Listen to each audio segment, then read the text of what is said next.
Football கேமில் கோல் போடுறதுக்கு goal post எந்த அளவுக்கு முக்கியமோ ப்ராஜெக்டில் அப்ஜெக்டிவ்ங்கிறது முக்கியமான ஒன்று.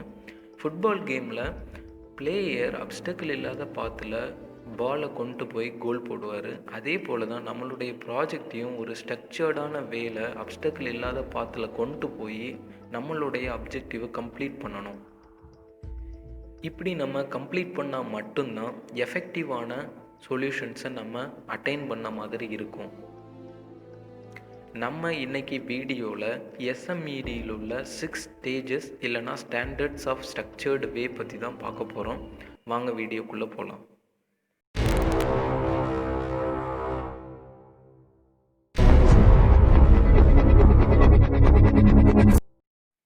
நம்ம இன்றைக்கி பார்க்க போகிற டாபிக் 6 ஸ்டேஜஸ் இன் எஸ்எம்இடி. இதில் நம்ம என்னென்னலாம் பார்க்க போகிறோம் அப்படின்னா, எஸ்எம்இடியில் உள்ள 6 ஸ்டேஜஸ் என்னென்ன இருக்குது, இதை ஷாப் ஃப்ளோரில் எப்படி இம்ப்ளிமெண்ட் பண்ணுறது, நெக்ஸ்ட்டு எஸ்எம்இடியை ஸ்டார்ட் பண்ணுறதுக்கு முன்னாடி உள்ள இம்பார்ட்டன்ட் டிப்ஸ் அண்ட் ட்ரிக்ஸ் பற்றி தான் நம்ம இன்றைக்கி பார்க்க போகிறோம்.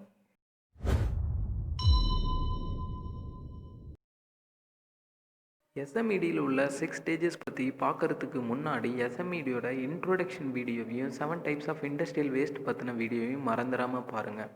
அப்போனா தான் உங்களுக்கு இந்த 6 ஸ்டேஜஸில் யூஸ் பண்ணுற ஒரு சில டேர்ம்ஸ்லாம் உங்களுக்கு புரியும். ஸ்டேஜ் 1 சேஞ்ச் ஓவர் நடக்கும்பொழுது எல்லாத்தையும் அப்சர்வ் பண்ணுங்கள், மெஷர் பண்ணுங்கள். ஸ்டேஜ் 2 இன்டர்னல் ஸ்டெப்பையும் எக்ஸ்டர்னல் ஸ்டெப்பையும் செப்பரேட் பண்ணுங்கள். ஸ்டேஜ் 3 இன்டர்னல் ஸ்டெப்பை எக்ஸ்டர்னல் ஸ்டெப்பாக கன்வெர்ட் பண்ணுறதுக்கு ட்ரை பண்ணுங்கள். ஸ்டேஜ் 4 இன்டர்னல் ஸ்டெப்பில் இருக்கக்கூடிய வேஸ்ட்டெல்லாம் எலிமினேட் பண்ணுங்கள். ஸ்டேஜ் 5 எக்ஸ்டர்னல் ஸ்டெப்பில் இருக்கக்கூடிய வேஸ்ட்டெல்லாம் எலிமினேட் பண்ண ட்ரை பண்ணுங்கள். ஸ்டேஜ் 6 இப்போ நீங்கள் சேஞ்ச் ஓவருக்கு ஒரு ப்ரொசீஜர் ரெடி பண்ணுங்கள், அதை ஸ்டாண்டர்டைஸ் பண்ணுங்கள், அதையே ப்ரொடக்ஷனை மெயின்டைன் பண்ண சொல்லுங்கள்.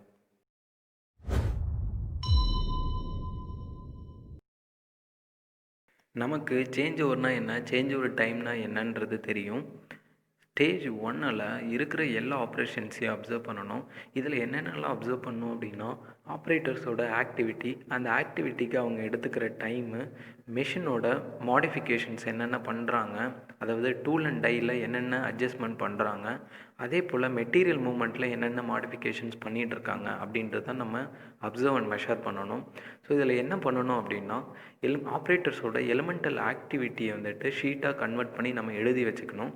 அதுக்கப்புறமா 1 by 1 ஆக்டிவிட்டிக்கு எவ்வளோ டைம் எடுத்துக்கிறாங்க அப்படின்றதையும் நம்ம நோட் பண்ணி வச்சுக்கணும்.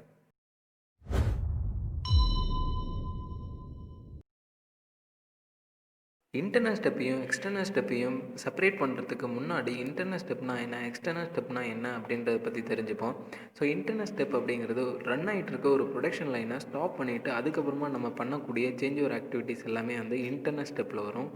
ஸோ ப்ரொடக்ஷன் லைனு ரன் ஆகிட்டு இருக்கும்போது சைட் பை சைட் நம்ம சேஞ்ச் ஓவர் ஆக்டிவிட்டீஸ் பண்ணுவோம். ஸோ இதெல்லாம் வந்து எக்ஸ்டர்னல் ஸ்டெப்பில் வரும். ஸோ இன்டர்னல் ஸ்டெப்புக்கு எக்ஸாம்பிள் வந்துட்டு டைஸை சேஞ்ச் பண்ணுறது, டூல்ஸை ரிமூவ் பண்ணிவிட்டு ஆல்டர்னேட் டூல்ஸை வந்து சேஞ்ச் பண்ணுறது, கிரிட்டிக்கலான பிளேஸில் போல்ட் அண்ட் நட்டை வந்துட்டு டைட் பண்ணுறது, லூஸ் பண்ணுறது, இதெல்லாம் இன்டர்னல் ஸ்டெப்பில் வரும். ஸோ எக்ஸ்டர்னல் ஸ்டெப்பில் பார்த்தோம் அப்படின்னா சேஞ்ச் ஓவர் ஆக்டிவிட்டிக்கான paper work plus purge cleaning, அது மட்டும் இல்லாமல் ஒரு ப்ரொடக்ஷன் பார்ட்லேருந்து இன்னொரு ப்ரொடக்ஷன் பார்ட்டுக்கு சேஞ்ச் ஆகும்பொழுது அதுக்கு தேவைப்படுற டூலை நம்ம லோட் பண்ணுறது. ஸோ இதெல்லாம் வந்துட்டு எக்ஸ்டர்னல் ஸ்டெப்பில் வரும்.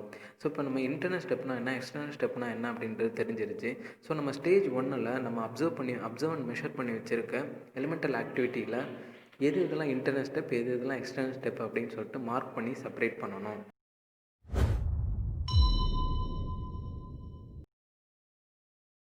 ஸ்டேஜ் 2ல் மார்க் பண்ணியிருக்க இன்டர்னல் அண்ட் எக்ஸ்டர்னல் ஸ்டெப்பை ஸ்டேஜ் 3ல் இன்டர்னல் ஸ்டெப்பாக இருக்கிறது எல்லாத்தையும் எக்ஸ்டர்னல் ஸ்டெப்பாக கன்வெர்ட் பண்ணணும். ஸோ கீழே கொடுத்துருக்கிறது ஒரு மாடல் எக்ஸாம்பிள், இன்டர்னல் ஸ்டெப்பை எக்ஸ்டர்னல் ஸ்டெப்பாக கன்வெர்ட் பண்ணது.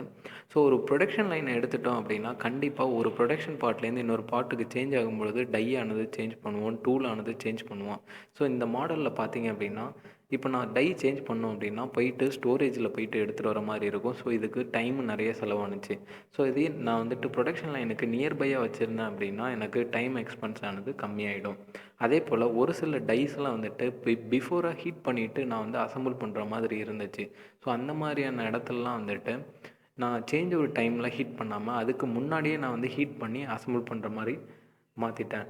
நெக்ஸ்ட் வந்துட்டு டூல் சேஞ்சிங் ப்ளஸ் வந்து கனெக்டர் நட் அண்ட் போல்ட்லாம் வந்து பக்கத்து லைன்லேருந்து வாங்குறது ப்ளஸ் வந்து ஸ்டோரேஜ் ஏரியாலேருந்து எடுத்துகிட்டு வருது. ஸோ அந்த மாதிரியான ஆக்டிவிட்டிலாம் வந்து சேஞ்ச் ஓவர் டைமில் பண்ணிக்கிட்டு இருந்தோம். ஸோ அந்த மாதிரி பண்ணாமல் டூல்ஸு டைஸு இது போல்ட்டு கனெக்டர்ஸு எல்லாத்தையுமே வந்து செப்பரேட்டாக அந்தந்த லைனுக்கு தேவையானது அந்தந்த ஸ்டேஷன்லேயே வந்து லொக்கேட் பண்ணிட்டேன்.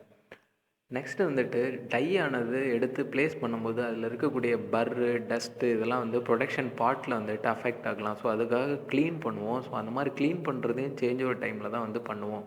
ஸோ அந்த மாதிரியான ஆக்டிவிட்டீஸையும் வந்துட்டு production line last part run ஆகிட்டு இருக்கும் பொழுதே நம்ம அது க்ளீனிங் ஒர்க்கு எல்லாத்தையும் வந்துட்டு செஞ்சுருவோம். ஸோ நெக்ஸ்ட்டு வந்துட்டு பேப்பர் ஒர்க்கு நிறைய இருக்கும். ஸோ ஏன்னா ஒரு ப்ரொடக்ஷன் பார்ட்லேருந்து இன்னொரு ப்ரொடக்ஷன் பார்ட்டுக்கு சேஞ்ச் ஆகும் பொழுது செட்டப் சேஞ்ச் ஓவர்லேருந்து ஃபஸ்ட்டு பாஸ் அப்ரூவல் ஷீட் வரைக்கும் எல்லாமே வந்துட்டு பேப்பர் ஒர்க்கு நிறைய இருக்கும்.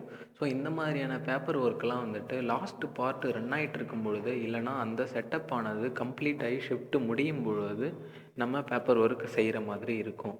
ஸோ நெக்ஸ்ட்டு வந்துட்டு ஒரு ப்ரொடக்ஷன் பார்ட்டானது ரன் ஆகணும் அப்படின்னா ஃபஸ்ட்டு பார்ட் அதாவது ஃபஸ்ட்டு குட் பார்ட்டை வந்து குவாலிட்டி அப்ரூவல் இல்லாமல் நம்மளால் ரன் பண்ண முடியாது.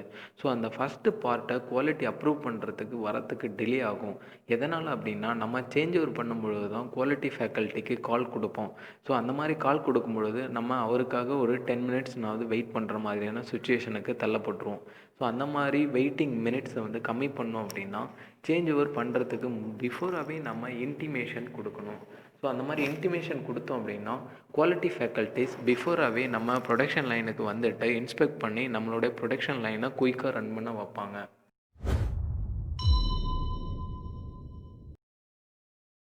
இன்டர்னல் ஸ்டெப்பில் உள்ள வேஸ்ட்டெல்லாம் எலிமினேட் பண்ணுறதுக்கு முன்னாடி 7 டைப்ஸ் ஆஃப் வேஸ்ட் என்னென்ன இருக்குது அப்படின்ற வீடியோ மறந்துடாமல் பாருங்கள். So most of the waste எல்லாமே வந்துட்டு இந்த 7 டைப்ஸ் ஆஃப் வேஸ்ட்டை பேஸ் பண்ணி தான் வரும்.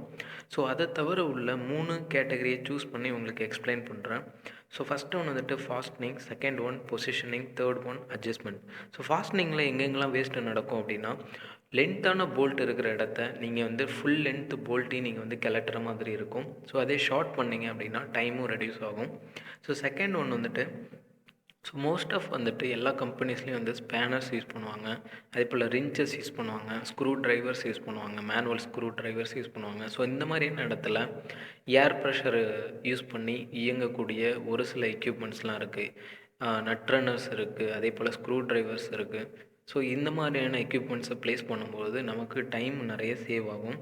ஸோ நெக்ஸ்ட்டு வந்துட்டு போல்ட் அண்ட் நட்டு யூஸ் பண்ணுறதுக்கு பதிலாக சிங்கிள் டேர்னில் லாக் ஆகிற மாதிரியான கீஸ் இருக்குது. ஸோ அதையும் யூஸ் பண்ணிக்கலாம். ஸோ செகண்ட் ஒன் வந்துட்டு பொசிஷனிங். ஸோ நம்ம நிறைய பேர் வந்துட்டு மிஷின் ஷாப்பில் பார்த்துருப்போம். பொசிஷனிங் பண்ணுறதுக்கு டபுள் பின் அப்படின்ற ஒரு இதை வந்து யூஸ் பண்ணுவோம். ஸோ பிஃபோரெல்லாம் வந்துட்டு மேனுவலாக அட்ஜஸ்ட் பண்ணி தான் பொசிஷனிங் பண்ணுவாங்க. ஸோ இப்போ தான் டபுள் பின் கான்செப்ட் ப்ளஸ் வந்து ஸ்லாட்டட் ப்ரொஃபைல் ஸ்லாட்டட் கான்செப்ட்லாம் வந்து வந்திருக்கு. ஸோ நெக்ஸ்ட்டு வந்துட்டு ஃப்ரண்ட் அண்ட் பேக் வந்து அட்ஜஸ்ட் பண்ணுற மாதிரி தான் முன்னாடிலாம் இருந்துச்சு. இப்போல்லாம் வந்துட்டு ஸ்டாப் பிளாக் வச்சு நம்ம பட்டிங் ஃபேஸை வந்து பட் பண்ணி நம்ம ஒரு பொசிஷனிங் வந்து பண்ணுறோம் பார்ட்டில். ஸோ அந்த மாதிரி பண்ணுறதுனாலையும் நமக்கு அதிக நேரம் எடுத்துக்கிறது இல்லை. ஸோ நெக்ஸ்ட்டு வந்து பார்த்தோம் அப்படின்னா ஒரே டையில் டிஃப்ரெண்ட் வேரியண்ட்டுக்கான ஹைட்டை வச்சு நம்ம ப்ரொஜெக்ட் பண்ணியிருப்போம். ஸோ அந்த மாதிரியான இதனால் ஒரே டையை வந்துட்டு மல்டிபிள் வேரியண்ட்டுக்கு யூஸ் பண்ணிக்கலாம். செட்டப் சேஞ்சே ஆனாலும் அந்த டையை நம்ம ரிமூவ் பண்ணவும் தேவையில்லை. ஸோ நெக்ஸ்ட்டு வந்துட்டு அட்ஜஸ்ட்மெண்ட். ஸோ அட்ஜஸ்ட்மெண்ட்டில் பார்த்தோம் அப்படின்னா ஸோ பவுடர் கோட்டிங் இதுக்கு வந்து ரொம்ப எக்ஸாம்பிளான ஒரு லைன் அப்படின்னா பவுடர் கோட்டிங் இல்லைனா ஸ்பெஷல் ப்ராசஸ் லைன் எல்லாமே வந்துட்டு இதுக்கு ஒரு கிரியேட்டான எக்ஸாம்பிள். ஸோ பவுடர் கோட்டிங் லைனில் பார்த்தோம் அப்படின்னா பவுடரோட ஸ்ப்ரே வந்துட்டு டெம்பரேச்சர் டைமு என்வரான்மெண்ட்டை பொறுத்து சேஞ்ச் ஆகும். ஸோ அந்த மாதிரி சேஞ்ச் ஆகும் பொழுது கோட்டிங்கோட திக்னஸ் அஃபெக்ட் ஆகும். இதுக்காக என்ன பண்ணுவாங்க அப்படின்னா மேனுவலாக அட்ஜஸ்ட் பண்ணிக்கிட்டே இருப்பாங்க. ஸோ எதனால் அப்படின்னா அவங்களுக்கு ரெக்கார்டு கோட்டிங் திக்னஸ் வராது. ஸோ அந்த மாதிரி டைமில் இந்த மாதிரி பண்ணுவாங்க. ஸோ இது வந்து ஸ்டாண்டர்டைஸ் பண்ண மாட்டாங்க. ஸோ அந்த மாதிரி ஸ்டாண்டர்டைஸ் பண்ணாத இடத்துல தான் இந்த மாதிரி பண்ணிகிட்டு இருப்பாங்க. ஸோ இதனால் வந்துட்டு நிறைய டைம் லாஸ் ஆகும். ஸோ இதுவும் வந்துட்டு ஒன் டைப் ஆஃப் வேஸ்ட்டு தான். ஸோ நெக்ஸ்ட்டு வந்துட்டு ஒரு ப்ரொடக்ஷன் லைன் எடுத்துட்டோம் அப்படின்னா மல்டிபிள் மெஷின் இருக்கும். ஸோ அந்த மல்டிபிள் மெஷின்லேயும் ஒரு இடத்த நம்ம ப்ரோக்ராம் வந்து சேஞ்ச் பண்ணோம் அப்படின்னா அதாவது ஒரு ப்ரொடக்ஷன் பார்ட்டுக்கான நம்பரை வந்து சேஞ்ச் பண்ணோம் அப்படின்னா இருக்கிற எல்லா ஸ்டேஷன்லேயும் சேஞ்ச் ஆகிற மாதிரியான ஆப்ஷன் வந்துட்டு நிறைய ப்ரொடக்ஷன் லைனில் இருக்காது. ஸோ இதனால் கூட நமக்கு டைம் அதிகமாக வந்து செலவாகும்.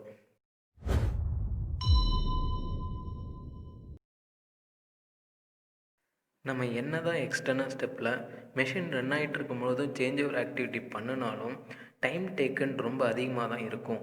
ஸோ இந்த மாதிரி டைம் டேக்கன் அதிகமாக இருக்கும் பொழுது டைமை ரெடியூஸ் பண்ணோம் அப்படின்னா, ஸோ அந்த ஆப்ரேட்டரை வேறு ஒரு ஆப்ரேட்டர் கூட கோஆர்டினேட் பண்ணி டைமை வந்து யூட்டிலைஸ் பண்ண முடியும். ஸோ இதனாலேயும் செட்டப் சேஞ்ச் ஓவர் டைம் வந்துட்டு ரெடியூஸ் ஆகும். ஸோ இதை வந்து நம்ம சிங்கிள் மினிட்குள்ளே கொண்டு வரவும் முடியும். ஸோ இதுக்கான எக்ஸாம்பிள் பார்த்தோம் அப்படின்னா, நம்ம டூல்ஸ் எல்லாமே வந்துட்டு சென்ட்ரல் ஸ்டோரேஜிங் ஏரியாலாம் சூப்பர் மார்க்கெட்டில் தான் ஸ்டோர் பண்ணி வச்சுருப்போம். ஸோ எதனால் அப்படின்னா, எல்லா லைனுக்கும் காமனாக இருக்கிற மாதிரி வச்சுருப்போம். ஸோ இந்த மாதிரி இல்லாமல் ஒரு லைனுக்கும் டூல் ட்ராலி வந்துட்டு அரேஞ்ச் பண்ணி அந்தந்த லைனுக்கும் டூல் செப்பரேட்டாக வாங்கி நம்ம லொக்கேட் பண்ணோம் அப்படின்னா டைம் ஆனது ரெடியூஸ் ஆகும். ஸோ இந்த மாதிரி ரெடியூஸ் பண்ணுறதுக்கு நம்ம நிறைய செலவு பண்ணுவோம் ஃபார் டூல் பையிங் இந்த மாதிரி பர்பஸ்க்காக.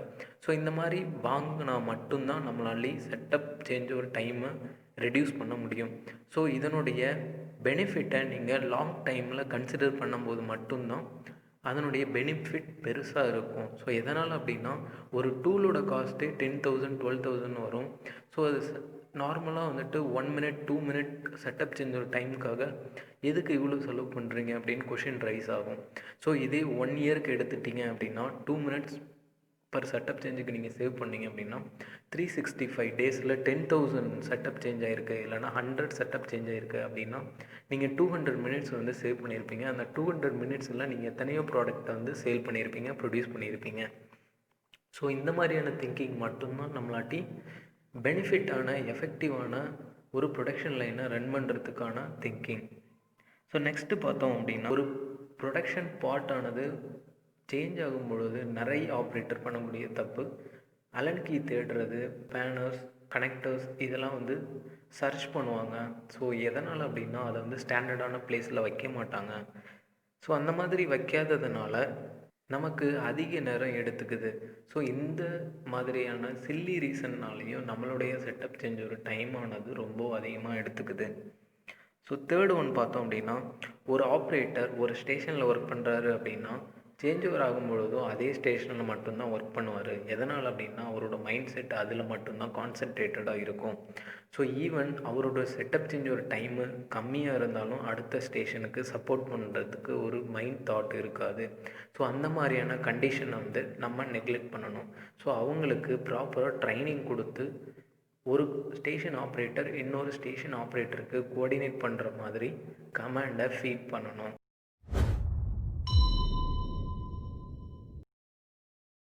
ஸ்டேஜ் 5 வரைக்கும் நீங்கள் கேதர் பண்ண ப்ளஸ் இம்ப்ரூவ்மெண்ட் பண்ண டேட்டாவை வச்சுக்கிட்டு ஒரு சேஞ்ச் ஓவர் ப்ரொசீஜர் ரெடி பண்ணி அதை டாக்குமெண்ட் பண்ணுங்கள். ஸோ அந்த டாக்குமெண்ட் பண்ணதை இந்த ப்ராஜெக்டில் இன்வால்வ் ஆன எல்லார் கூடயும் நீங்கள் வந்து சர்க்குலேட் பண்ணணும். ஸோ இந்த ப்ராஜெக்டில் இன்வால்வ் ஆனவங்களுக்கு நீங்கள் ட்ரைனிங் கொடுத்து அவங்களுக்கு எப்படி ஒர்க் பண்ணணும் அப்படின்ற ஒரு ப்ரொசீஜரை நீங்கள் அவங்களுக்கு எக்ஸ்ப்ளனேஷன் பண்ணணும்.